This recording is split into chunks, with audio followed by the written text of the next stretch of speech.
The views expressed by the host or hosts in this show do not necessarily represent those of our clients, sponsors, partners, or guests and should not be considered investment advice in any way. Similarly, the views and opinions of our guests and clients do not necessarily reflect those of our hosts or our platform. Nothing shared on this platform or any other platform affiliated with us should be read and construed as constituting investment advice of any kind on the part of Insider Exchange, any of its hosts, guests, partners, or sponsors. Trading and investing carry varying levels of risk and may not be suitable for all investors. Please ensure that you fully understand the risks and take appropriate care to manage your risk. We strongly advise that you obtain independent financial, legal, and tax advice from regulated professionals and institutions before proceeding with investment decisions.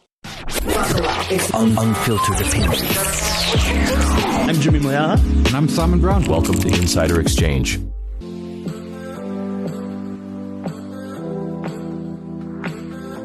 Good morning. Welcome to yet another episode of Insider Exchange. Welcome to Market Matters. Of course, live streamed for your viewing pleasure every Monday morning, with the rest of the show set to drop later in the week. We are into August. We are officially into the second half of the year, having gone through the bulk and the entirety of July, and we're on that gentle slide down towards December.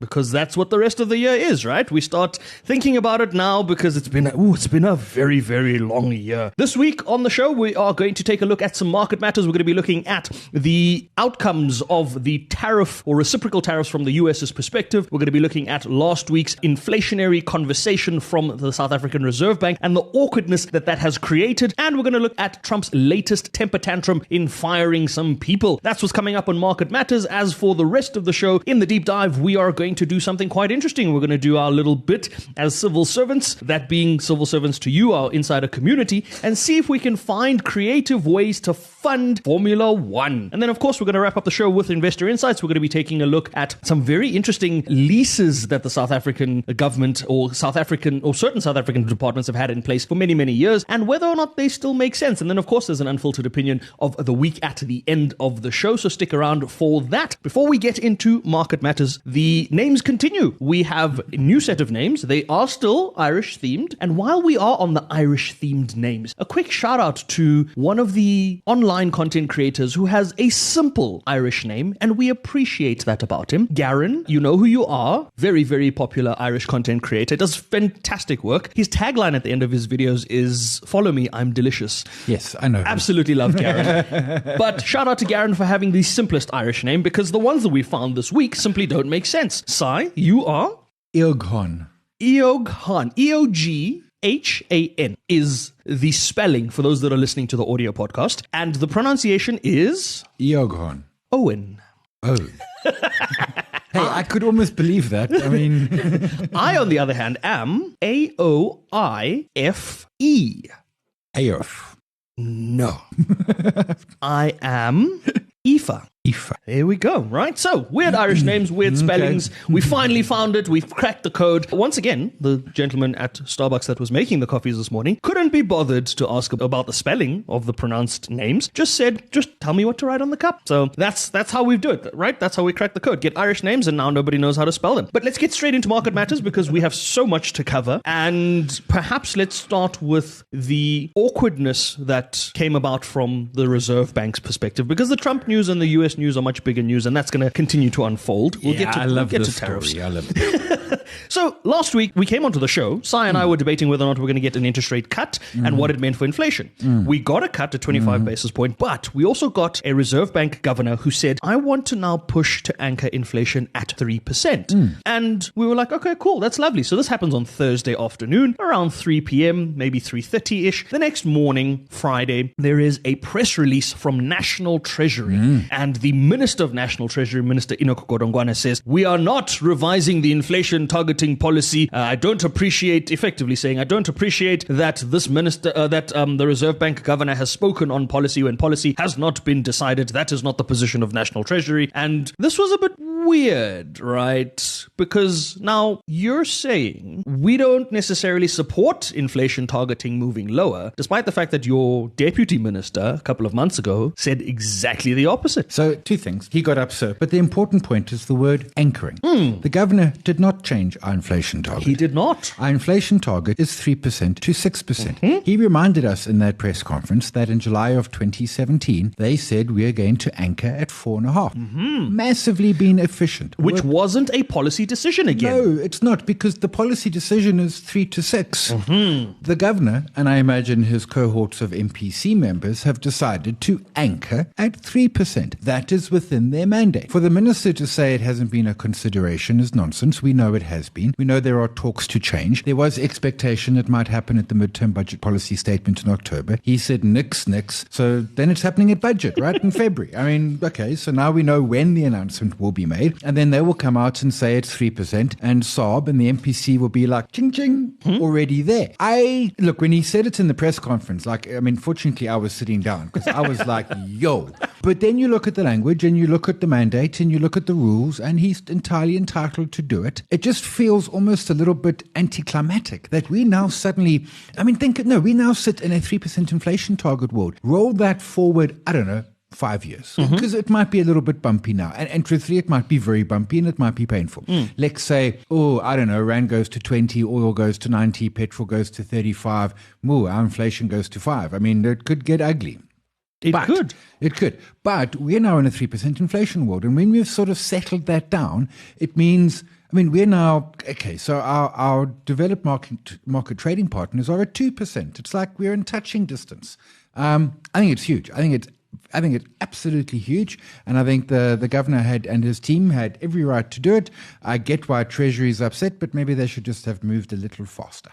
So a couple of theories around this, right? There have been a couple of smart people out there saying this is a policy mistake, this shouldn't be done, it's unrealistic to anchor it at these levels and all those sorts of things. And I can't help but wonder. So one of the main arguments that's been made is it doesn't reflect the reality of the South African story. So what South Africans are having as lived experiences doesn't reflect the 3%, right? Now, that is true to an extent. I think part of that also you need to take into account that for a South African middle class that has been strained and been under pressure, having a 3% inflation anchoring policy kind of is a good thing in the long term. Again, you've mentioned it, Sion. It's not just today, you've mentioned it before. There has to be short-term pain with this kind of adjustment, because at the moment we've lived under the world of 4.5%. So there has to be short-term pain. In the long term, we do expect that it will be better. But I can't help but wonder if this conversation would even be a topical conversation if we were at 5% growth as a country. If we actually had real GDP growth, nobody in the economy would care that the South African Reserve Bank is reducing inflation, because it just means, we get to do more in the economy. But when your economy is so constrained, and we've spoken about this before,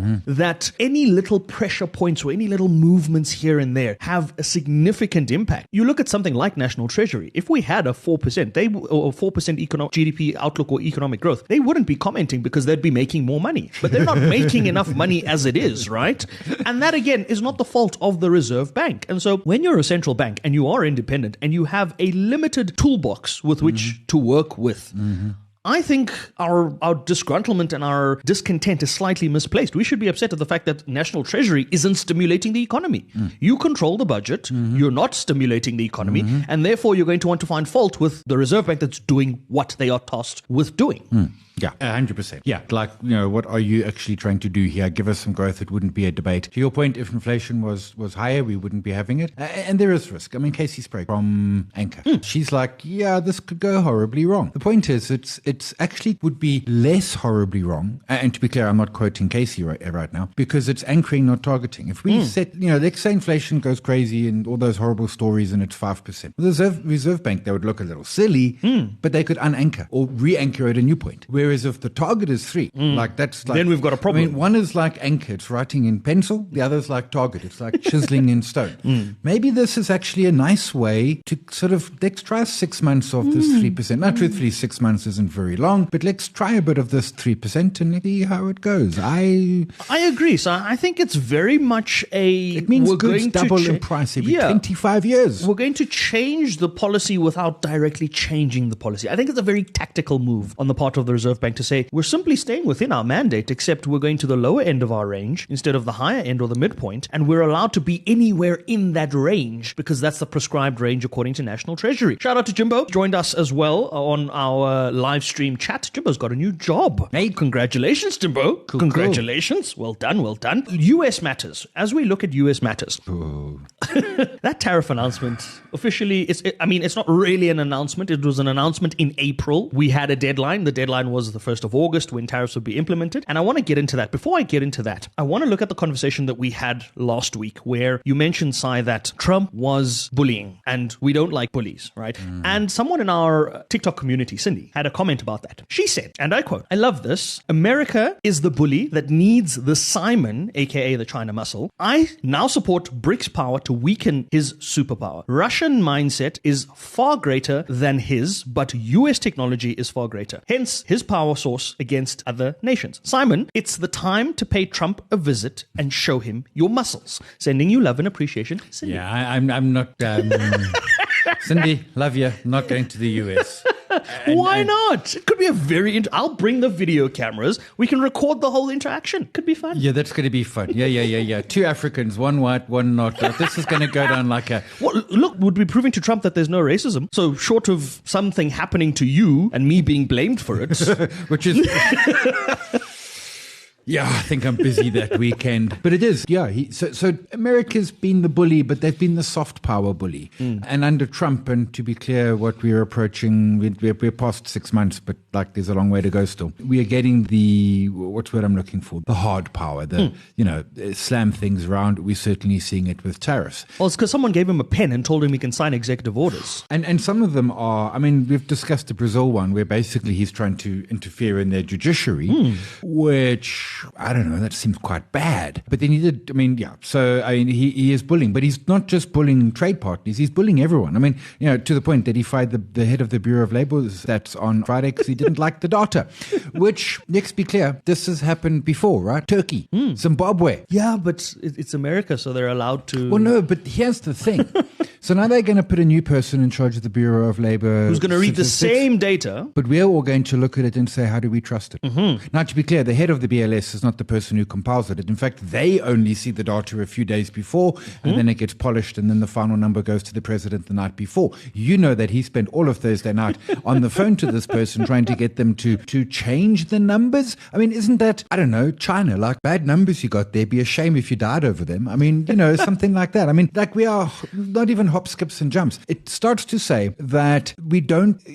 I can't believe I'm saying it. Can we trust American data? Because we know that if a number Trump doesn't like, he's going to try and get it changed. And if he can't, he will fire the person so that he can put someone more compliant in his space. So, for example, the Fed rate decision on Wednesday wasn't consensus for the first time in like 30 years because 2 of Trump's ponies decided, no, we must cut rates. And so, side note, Jimbo says to us in our chat, he likens Trump to a baby who's discovered a pen for the first time. He's scribbling everywhere, which has actual consequences. Yeah. It does feel that way, though. It does, except that the baby's just scribbling on your wall and you can paint it. Yeah, but unfortunately that wall is a bunch of executive orders. I know, in Trump's And for case, now, you can't paint for 5 years.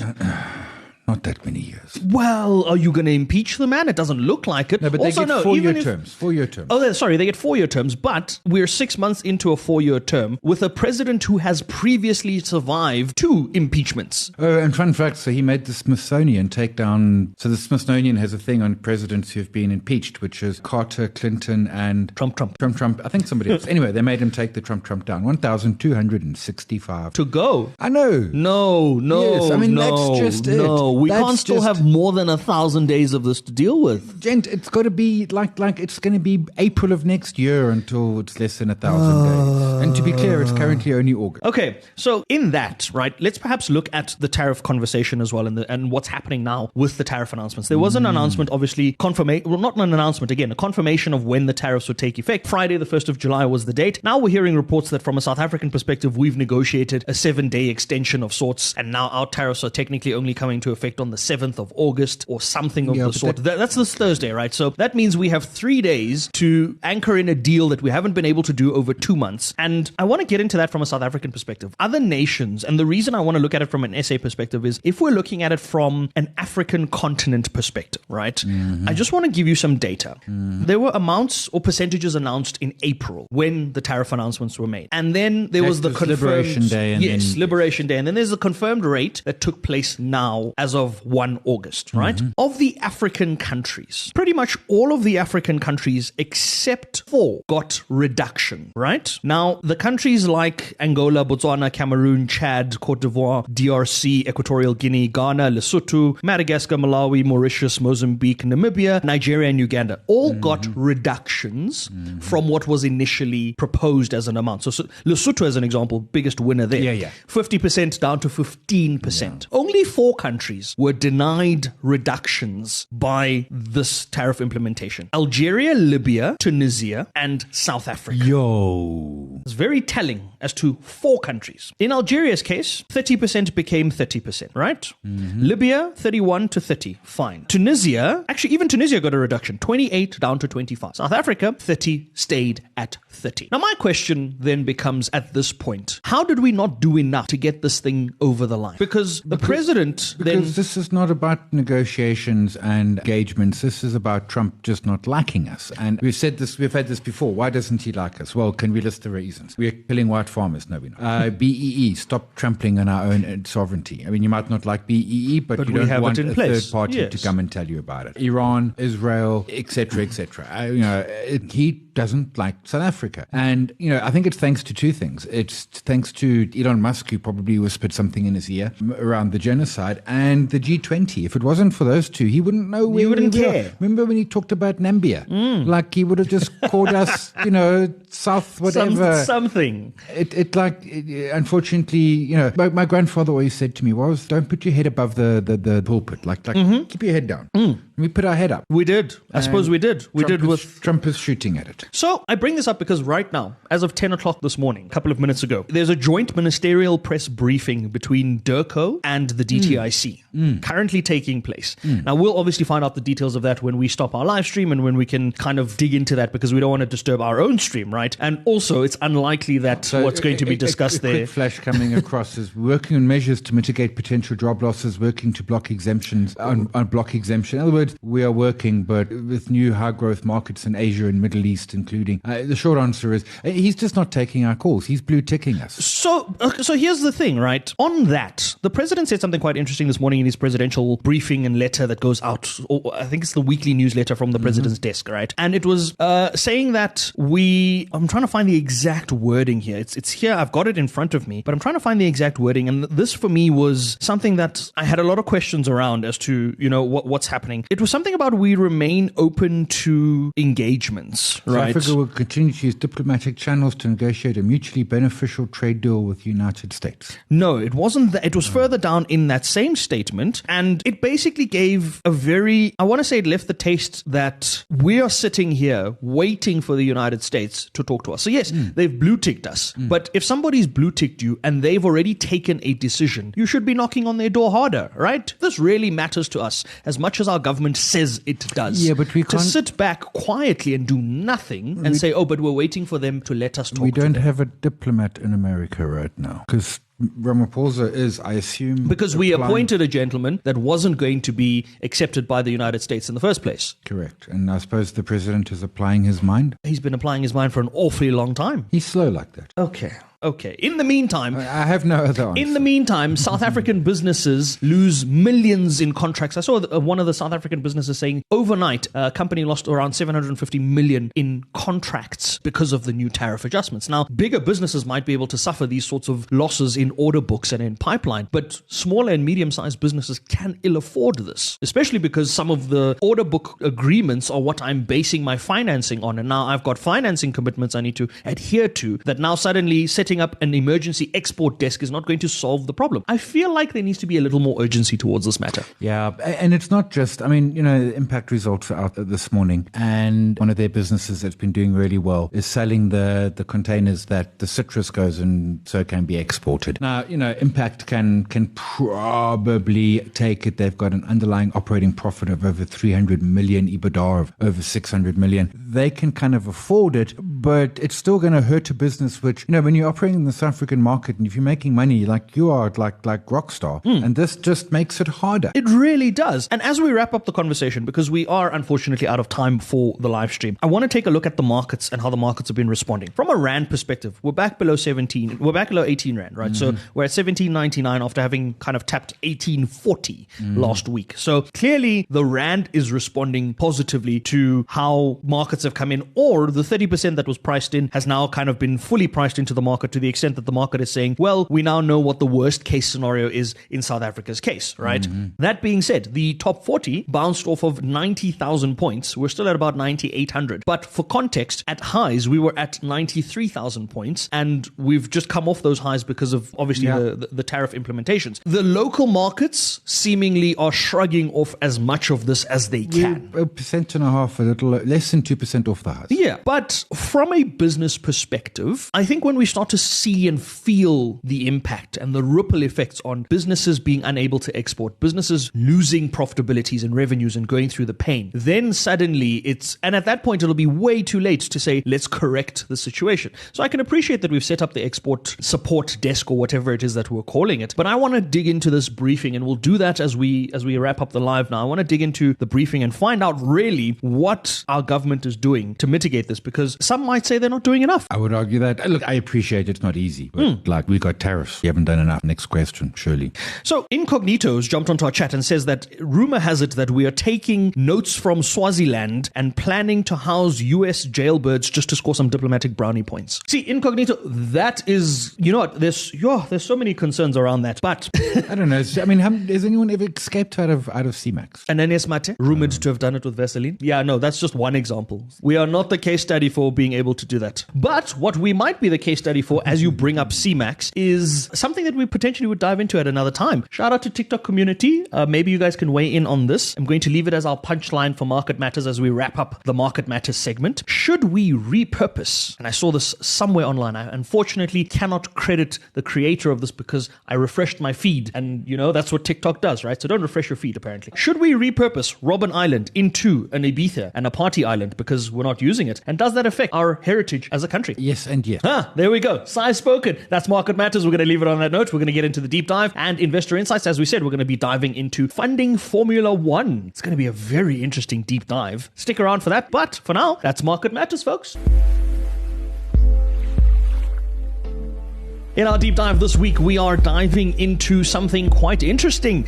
Sai and I thought we would do a little bit of civil service duty and see if we could help fund the Formula One. Now, this has been quite a contentious topic for the longest time, or at least since we have found out that we could potentially be back at grade 1 status on Kyalami, and we could potentially be in the running to host a Formula One race. We know there are many, many Formula One fans out there, myself and Sai included. Shout out to all the Formula One fans. There's a very special Formula One fan that is the reason I am a Formula One fan out there, and that is my father. He got me into Formula One at a very, very early age. So I suppose this segment is dedicated to all of the Formula One fans that would want to know how we'd get there. So our problem is that we support Ferrari. I've told you this. If there were two cars in the race and both were Ferrari, they would come third. You mentioned that. And as you mentioned that, I think back to an iconic moment that I don't know has been repeated in history since it's happened. And it was a Formula One race. I'm trying to remember which circuit it was, where it was in the era of Ferrari dominance. And you've actually got a photo finish. Two cars alongside one another. Michael Schumacher, Rubens Barrichello, across the finish line. I don't think that moment has ever been repeated in Formula One history. No, I'm going to find it. You're going to find it. Yeah. But there have been iconic moments, right? So there was that moment back in the day. There was also the moment that Lewis Hamilton won, I believe it was Silverstone, if I'm not wrong. I think it was Silverstone, won a Grand Prix on 3 tires. Oh, sure. Yeah. I remember that. And it was in the season that he won a championship as well. And so it was one of those moments where these are iconic moments that live forever, right? And they will always be around. Whether you're a new Formula One fan, an old Formula One fan, whether you believe in these DRS things that they've got going on, or you remember what a traditional V10 engine used to sound like, right? Formula One is iconic as it is, and South Africa has a unique opportunity to bring it to Africa once again. Now, our problem, and this is where we start this discussion, problem statement statement is we need to finance the licensing of Formula One. So I had the privilege of speaking to one Toby Fenter, who is the chairman of the Porsche Group. He's the chairman of LMS Distributors, owners of Kyalami. And we had a conversation around the Formula One and what everything would cost and what it would take. And so we're working on rough numbers here. So please don't hold us to the numbers because exchange rate fluctuations and all sorts of other things. But it would cost us about 180 million to go from grade 2 to grade 1 in terms of maintenance costs to upgrade the circuit and add those runoff areas that need to be added. 180 million, folks, in the scheme of what we're about to discuss is nothing. It is change that the Kyalami team can finance themselves out of their own pockets and we move on, right? Yeah. So our problem statement is that we need a license and the licensing fee is paid to the FIA. Now we've estimated this licensing fee ranges everywhere from 25 million US dollars to say, I think 40 million US dollars. So we're going to work with a rough number of 30 million US dollars at an exchange rate of 18 Rand. 540 million Rand per year must be paid to the FIA for licensing rights of the Formula One. We're not talking infrastructure setup, nothing else, just for the right to hold the license. So it's crazy, right? It's crazy, but it's not unreasonable. And I say it's not unreasonable because the exercise we're about to get into is we're going to see if we can find that money. Now, a couple of disclaimers ahead of time. We are looking at the national budget because in other countries, the licensing fee is typically covered by the government. And then the rest of the running cost, operational costs, accommodations, all of that sit within the private sector. And that drives things like tourism and jobs and all those other things. So the government's main responsibility here, what we're saying is if they cover the licensing fee, then the private sector should be able to cover the rest of it because the private sector has the money to cover the rest of it, right? And we create benefits for South Africans. I think a lot of people look at Formula One and like, oh no, it's a spectator sport. You can't be investing this much money into that sort of thing. I see it, and maybe this is because I've done eventing before. If you have a good event, eventing can be an exceptionally profitable business in its own right. If you're able to manage your costs and extract value out of that in terms of ROI, you can actually make a difference. You can pay people, you can hire people. It creates a lot of temporary work, some permanent work and all of that. Eventing can make a lot of money, right? Yeah. So we're looking at this as an event. And our only goal for this discussion is to cover the licensing fees because we're assuming that once that's covered, the rest of the private sector can be lobbied to cover the rest of the fees, right? In looking at this, when we look at the cuts from a budget perspective at a national level. This is part of the disclaimers. We will not be cutting monies from essential services because we can't do education, that. We can't security. do that. We're not allowed to touch the things that South Africans need the most. That is the purpose of our exercise here. We can cut from other areas that we happen to find along the way and based on the numbers that we know, right? I'll kick us off lightly. And lightly is the amount of bailouts for state-owned entities. Oof. Right. So in the... SAA got what? How many billions? So in... Because we could argue Eskom's important. Don't get me wrong, I love the SAA lounges and they've got more leg room than Don't Fly Safe Air. Actually, they're flying again. I'll take that back. Yeah. But okay.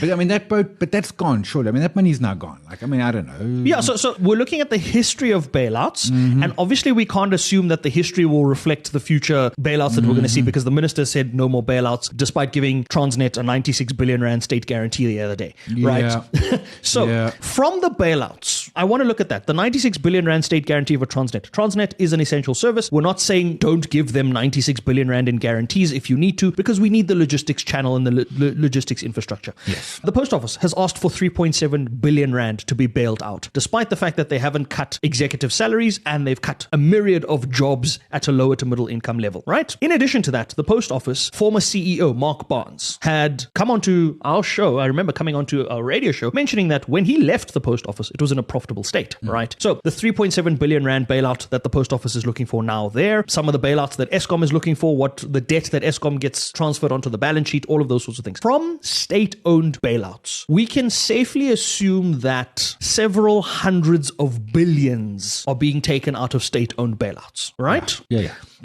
I am proposing that for one, and again, part of the disclaimers that we're doing, we're only adjusting one fiscal year of government expenditure and seeing how far we can drag that money, right? I propose from government bailouts, whatever bailout bailouts were going to go to state-owned entities, we cut that amount, or we reduce that amount in totality by 2 billion or 2.5 billion. And I'll come back to why. Only 2.5 billion. So that probably means that instead of a Transnet getting a 96 billion rand guarantee, they get a 94 billion or 93 billion rand guarantee, right? So we can do it from one entity, right? 2.5 billion doesn't seem excessive, does it, Si? No. I'm not being excessive here. No. Okay. So there's 2.5 billion. Cool. But we only need 500 million. No. We're doing this exercise with a purpose, right? So 500 million only gets us the Formula One license for 1 year, right? Good point. So we're going to see how much of 1 year's expenditure we can get cut off and how far that can take us with the licensing, because then we can start to discuss the ripple effect of having Formula One in South Africa for 5 years, for 10 years, kind of thing, right?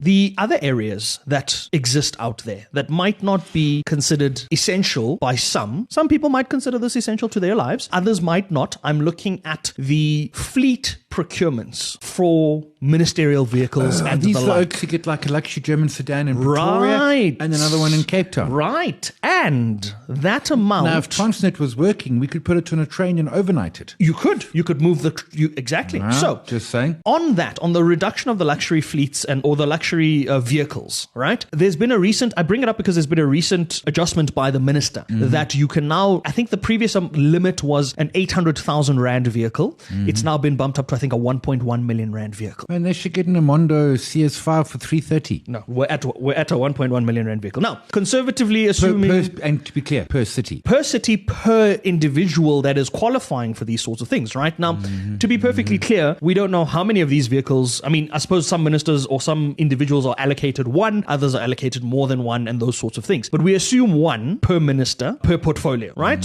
And let's say, for the sake of this conversation, on all of those, we're able to cut back perhaps 500 million. Okay. I think that's a reasonable amount that we can achieve, right?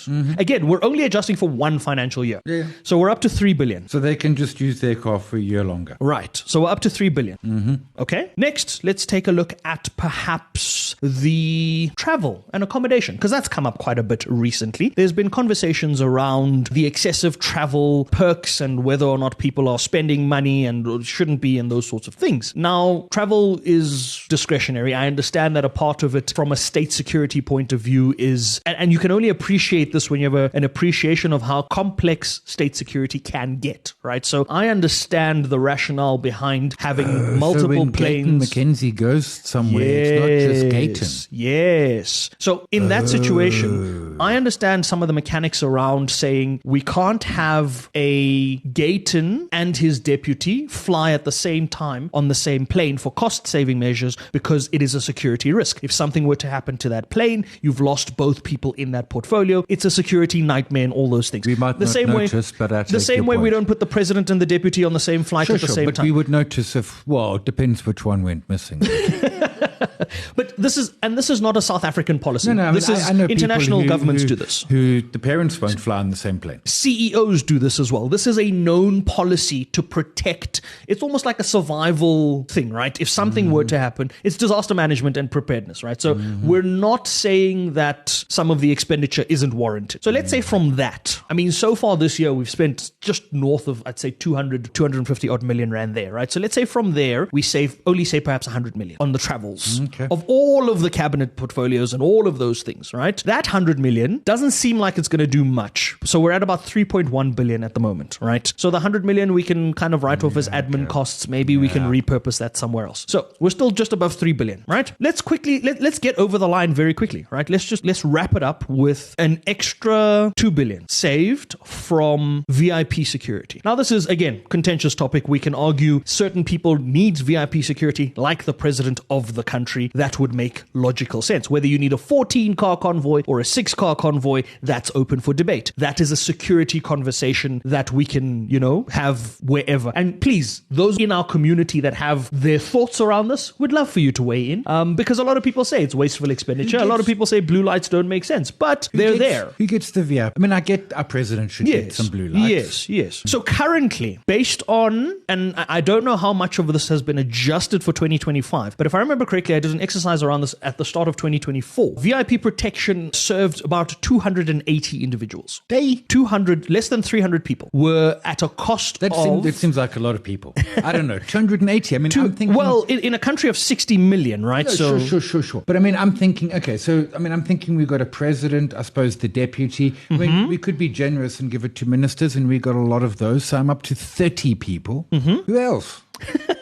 Okay, so I'm going to pull up the numbers that I'd done when I'd done this exercise, right? So when I'd looked at this, and I'd kind of done it a while ago to say, what is the expenditure, where does it go, and all of that. So I can actually pull some of that data. But again, as I said, this might be a little bit dated, and the figures might be a little different at the moment. The 2024 year, and this data kind of stays consistent throughout, right? There was around 3.4 billion rand, with a B, spent on VIP protection and security, right?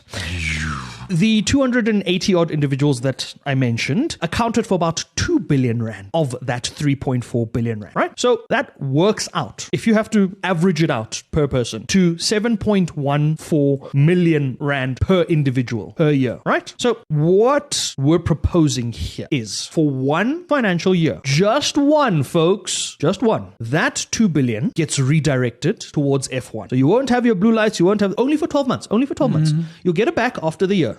We promise you'll get it back after the year. And that 2 billion, coupled with the other 3 billion that we found, puts us at 5 billion. 5.1 with the 100,000 and all of that, right? So that's 10 years. No, we are 300 million rand short for 10 years because it's about 540 over 10 years, couple of rounding errors here and there. Some interest. Okay, fine. So call it F&B. Right. So we're at 10 years, right? What can we do as an economy with 10 years of hosting this event? And would it justify cutting 1 year's of expenditure from certain departments? Yeah. So, I mean, I quickly ran a number and I was working on the 500 million. Assume 200,000 people attend. Okay. And that would be locals. And I mean, like, I don't know a person who hasn't yet contacted me and said, I'm staying with you in Joburg when F1 comes. I'm like, guys, like, my flat's don't have space, but my okay. flat's not that big, but assuming it'll be in summer, we've got a balcony. Yeah. So 200,000 people, if they spend 2.5 grand each, that's 2,500 rand or rand. US dollars? No, ZAR. Not US dollars. Not ZAR. Okay, 2,500 rand, yes. Which is frankly not even that's probably the ticket price. There's your half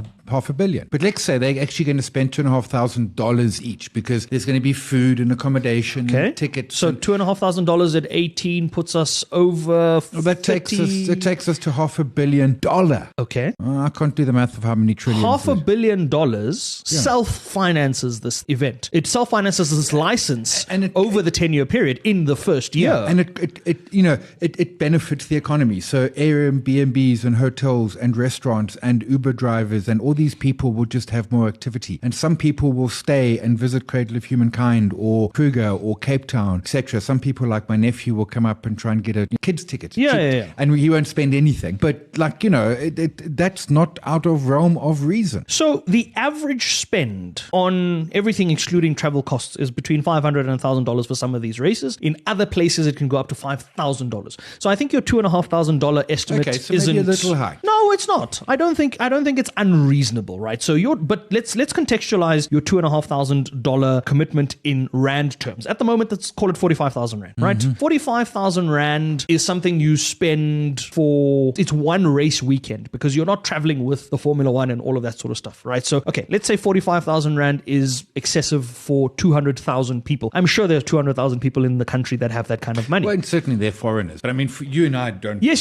For you and I, that might be worlds apart. And let's assume from a foreigner perspective that is only the foreign spend, right? And let's assume then that no South Africans attend the event and only those 200,000 foreigners come in. That's 200,000 people you can sell stuff to. That's 200,000 people, like you said, that are taking Ubers, that are requiring accommodation, that are requiring local eateries to eat out at and that sort of thing. That is effectively foreign direct investment in some way or form injected into the local economy via spend and via tourism spend in one weekend, because the race doesn't last last 17 weeks or 18 weeks or whatever, right? Now, granted, here we're not looking to see if those economies just can be sustained for a year and all of that sort of stuff. Seasonality is a real thing, right? But we're looking to see if we can make a profitable event, right? Yeah. So our license costs 30 million, and we assume that the dollar expenditure will generate us 500 million. That covers the license in its own. So we can take a loan from the government and pay it back in the same year, not incurring interest, is one way to look at it. And then still, the private sector saying we're willing to put up these sorts of infrastructures and things and come to the party and create jobs and all of that. But we can go a step further, and we can say that 10% of all of the revenues and earnings and everything that come in from Formula One must go towards uplifting South Africa, whether it's by creating jobs or whether we can put in place those caveats for ourselves because we would have earned that money, right?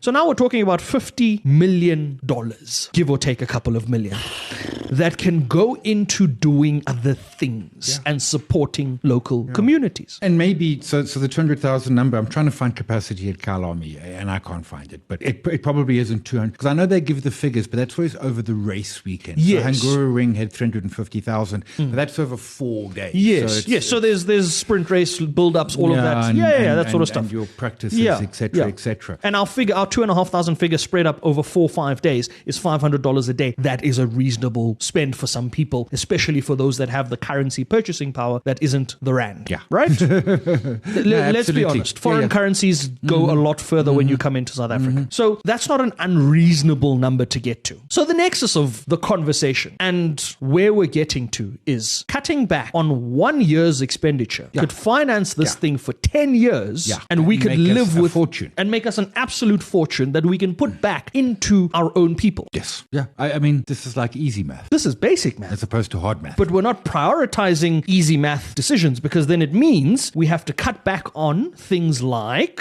VIP protection. Well, yeah, but I mean, I go back to what we were cutting back. I mean, like in minister vehicles and travel and... Yeah, so remember, again, for those that missed the start of the conversation, the disclaimer was we are not allowed to cut back from essential services like education, like social grants and relief there and all of that sort of stuff for what is currently considered essential expenditure, right? So non-essential expenditure, and again, our view of non-essential might differ from the views of those out there, but that's what we'd love to get. Would you, as a South African, get on board with this plan? And do you think we've cut from the necessary areas? Do you think we've missed areas? Do you think we're being unreasonable in cutting 1 year's of fiscal expenditure to finance a 10-year project? I vote yes. You vote yes, I vote yes. Folks out there, give us your thoughts, give us your opinions. Let us know what you think. If we have gotten our math completely haywire, please let us know. If you think we are being overly ambitious, let us know that as well. But that's the deep dive, and that's where we're going to leave it.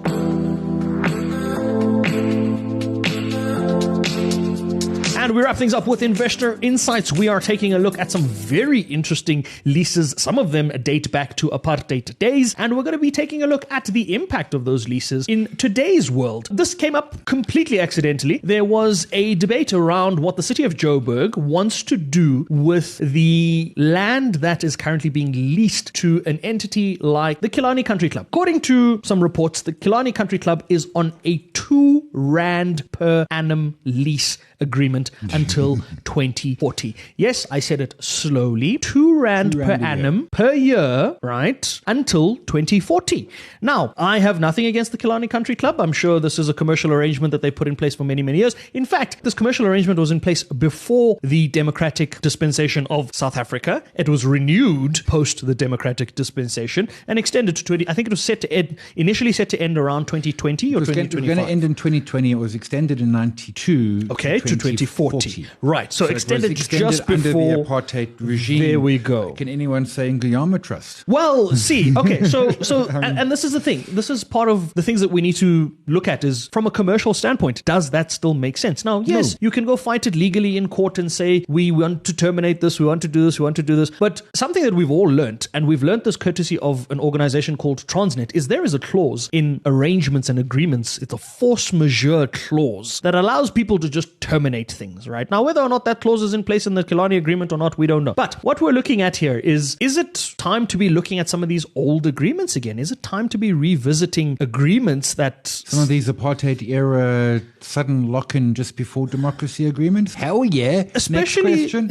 especially if they have ramifications on a city like City of Joburg has its own faults and flaws as to why they're not generating enough revenue from that perspective. And it's not the responsibility of someone like the Killarney Country Club to be able to generate those revenues. But one can argue quite easily that R2 per annum for over, if I'm not mistaken, it's over 100 hectares of land. 111.6 hectares of land, to be more specific, right? To pay R2 from probably about 1970 or so to 2040 in a day and age where if I could find a R2 lease, I'd also lock it in for 40 years. Don't sign it now. Exactly. And membership discounts, I'm having a look. So we ignore the kiddies one. It goes up from sort of 10 to 30,000 a year for membership. Mostly this is all around playing golf. I don't play golf, so I got no skin in this game.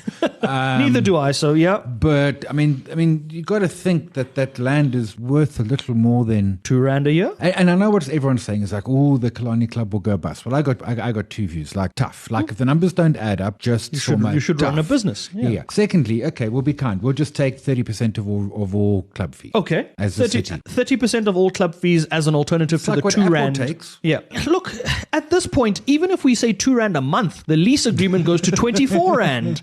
It's surely better than collecting R2 a year, right? At this point, anything is better than that. But nonetheless, we cannot get involved in legal agreements because we are not law experts. We haven't seen the contract. We're just throwing in our 2 cents to say perhaps R2 per year on 111 hectares of land might be the reason why people have conversations around expropriation without compensation. And we're going to leave it on that note because we need to get into our pick. We need to get into our unfiltered opinion of the week, and there's quite a bit to discuss. So for our pick, I thought we wouldn't add something to the wall necessarily. City Lodge last week celebrated 40 years. Being listed or as a business? I think it's as a business, if I'm not mistaken. Yeah, you're right. City Lodge, founded 1 August 1985. There we go. Right, as a business. Hans Endler. Right. Hans. Okay.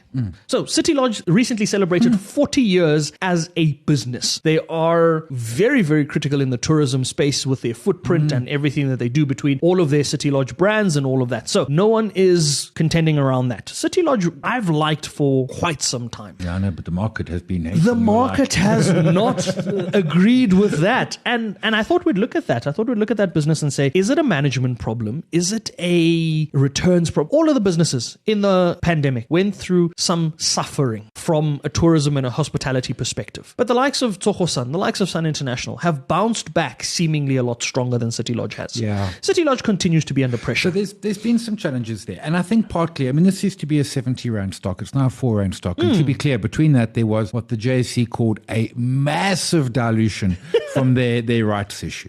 So there were definitely some challenges there. And market, as Wayne McCurry always reminds us, has memories. A lot of people lost a lot of money on this particular stock. So there's always that. There's also that they've been doing a lot of refurbishing. So I know someone who stayed at one of their hotels and there was refurbishing happening. Now, they said to the person, sorry, here's a free night for next time.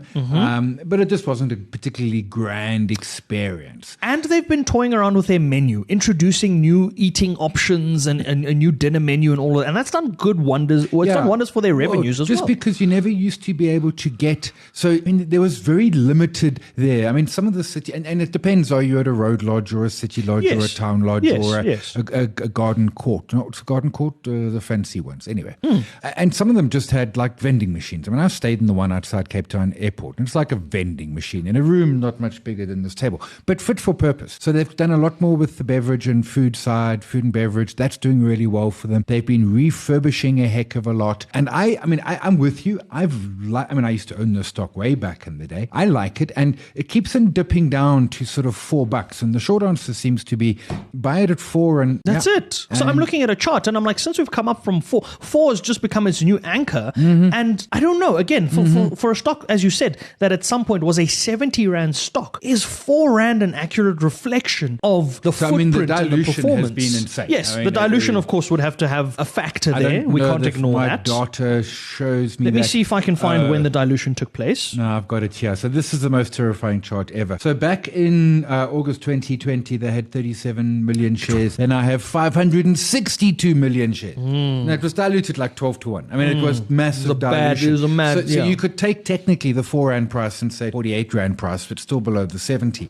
I think it's a great business. I think it's incredibly well run. To your point, Southern Sun's done much better. I mean, they all have. And I remember when we got the Omicron and borders got shut down in late 2021, and I quickly picked up some City Lodge and some Sun Internationals. I've taken profit on both, but the City Lodge still feels like it hasn't moved, it's right? kind of almost at the price I sold at. For context, the Sun International share price in some cases, if I'm looking at it, is up 300% or so from things like the pandemic lows, right? City Lodge, granted, I mean, to go from 2 Rand up to 4 Rand is 100% gain if we look at it from that perspective. But Sun International went from 5 Rand to 45 Rand. Do you see what I mean? Do you see? So has the stock been bearing the brunt of, and I don't know what it's been bearing the brunt of if we're saying it's been bearing the brunt, because it's just been going through. Why is it so hated? It's a good That's question. it. Because it's an important thing. When you find a stock that you like and you think the market's overlooked it, that's well and good. The question you got to ask yourself is, why is the market going to start looking at it? What is going to change? Yes. That's hugely important. And in this point, I mean, I don't know what's going to change for City Lodge, but to the point is that sort of between the 4 and 5, it is kind of trading that range. And if you pick it up close to the 4, you can quite possibly drop it